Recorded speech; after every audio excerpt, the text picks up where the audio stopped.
parte conferenze e anche molto contatto con le persone comuni, i mercati, dove ci sono i cittadini che sentono problemi urgenti che vanno al di là tra l'altro di quelli delle disposizioni di cui mi occupo io. Giustizia, che è un tema sensibile, quale potrà essere il suo apporto? Che cosa vuole portare in Parlamento?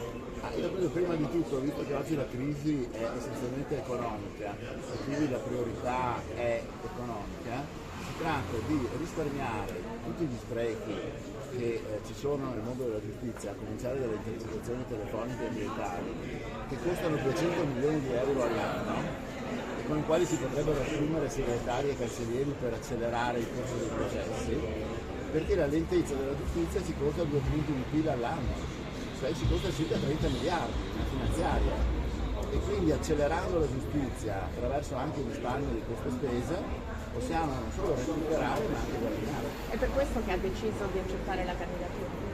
Fondamentalmente sì, perché dopo aver scritto per 25 anni sulle criticità delle nostre giustizia, nel momento in cui hai l'opportunità di intervenire nella sede di produzione normativa come il Parlamento, ti lasci indietro poteva sembrare anche un'arma di di pigrizia.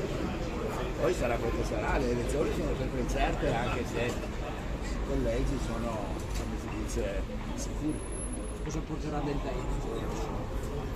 Innanzitutto la situazione dei tribunali del Veneto, che è estremamente critica per mancanza non solo di magistrati ma di personale ausiliario.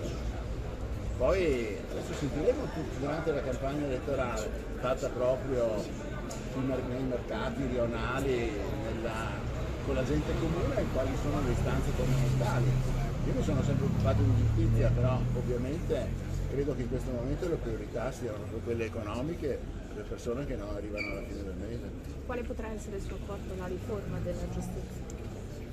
Questo dipende dalle forze politiche che emergeranno dopo le elezioni.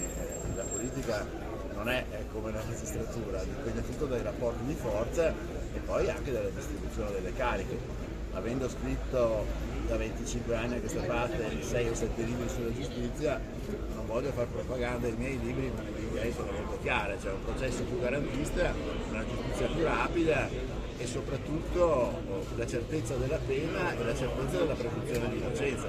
Il garantismo ha due volti, la presunzione di innocenza che è garantita dalla Costituzione e la certezza della pena che è altrettanto connaturata all'esistenza di un codice.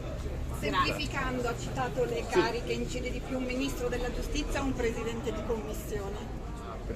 Sicuramente la commissione è quella che propone e articola le leggi, quindi da questo punto di vista ho già detto che dovendo essere, se fossi eletto, la mia posizione più naturale sarebbe quella tecnica di una commissione. Poi ripeto, la politica ha le sue regole e una volta che tu ti candidi sei a disposizione di quello che decide la maggioranza.